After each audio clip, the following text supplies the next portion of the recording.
वैसे तो मुझे लगा था ये एक्सपेरिमेंट वेस्ट होने वाला, but this 7 days has completely transformed my life.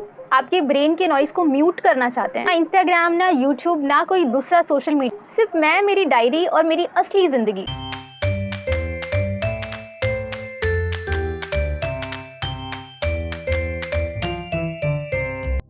Hello नमस्ते everyone, welcome to my channel. As you know, I am Akanksha here. आज का ये वीडियो थोड़ा अलग होने वाला है। So I did not used my phone for 7 days। हाँ जी, फॉर 7 days। वैसे तो मुझे लगा था ये एक्सपेरिमेंट वेस्ट होने वाला। This 7 days has completely transformed my life.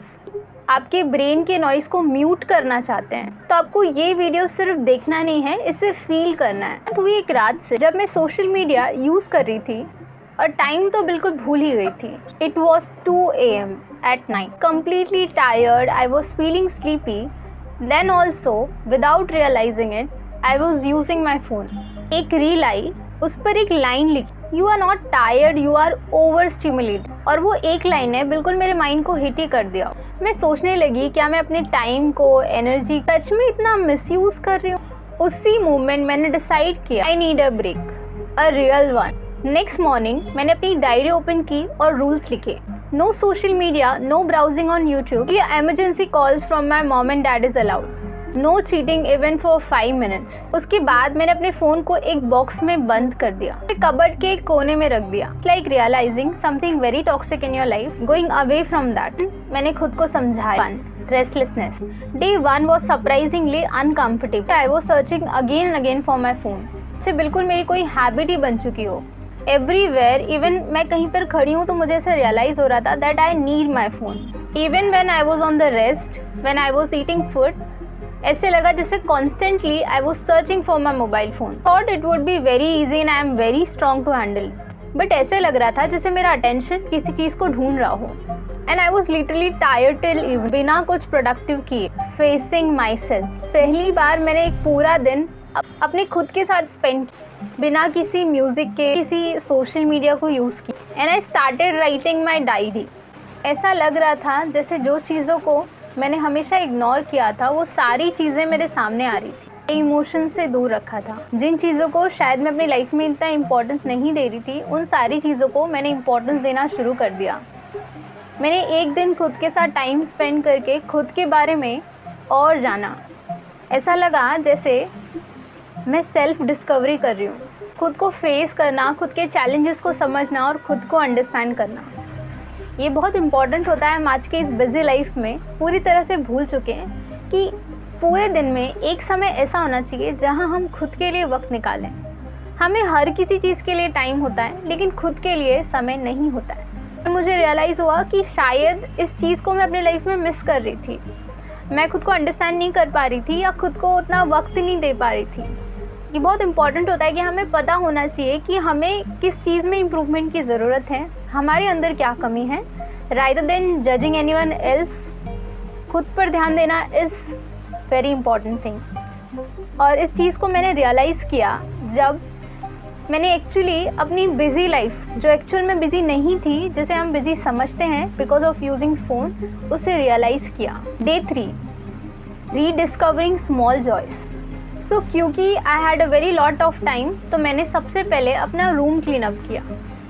And what I realise कि हर एक कोने में कुछ ना कुछ मेमोरीज थी, जिसमें मैं स्कूल टाइम पर गोल्स लिखा करती थी। And I just smiled at my self. और इस डायरी को पढ़ के मुझे खुद पर हंसी आने लगी। I was so innocent child. जब हम छोटे होते हैं, कितने छोटे सपने होते हैं ना हमारे। जैसे कि मैंने उसमें लिखा था, एक दिन मैं डिज्नीलैंड विजिट करूँगी। And it was really funny। उस दिन randomly, I don't know why, I just went outside and started looking at the sky। It was so peaceful, जैसे नेचर मुझे थैंक यू बोल रहा हो कि मैं फाइनली उसे देख रही हूँ। Temptation and FOMO. Day 4 पर टेम्पटेशंस तो वापस आ रही थी। आई वॉज थिंकिंग कि हमारे ग्रुप पर कितने सारे मैसेजेस आए होंगे, कितने लोगों के, सारे लोग मुझे याद कर रहे होंगे। I thought that people will forget me. फिर मैंने अपने आप से पूछा, क्या मेरी इंपॉर्टेंस सिर्फ ऑनलाइन प्रेजेंस पर डिपेंड करती है? और जवाब था नहीं। मेरी इमोशंस रियल हैं, मेरी वैल्यू रियल है। फ़ोन तो एक ज़रिया है, मेरी आइडेंटिटी नहीं। तक मुझे ऐसा फील हो रहा था जैसे टाइम बहुत ही स्लो चल रहा हो। पर बोरिंग नहीं, इट वॉज वेरी स्मूथ। मैं हर चीज़ धीरे धीरे करती थी, चाय बनाना या किताबें पढ़ना।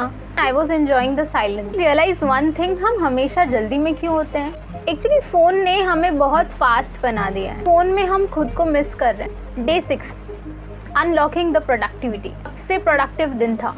मैंने अपनी ई बुक में नोट्स लिखे, बिना किसी नोटिफिकेशन के फुल फोकस पर काम किया।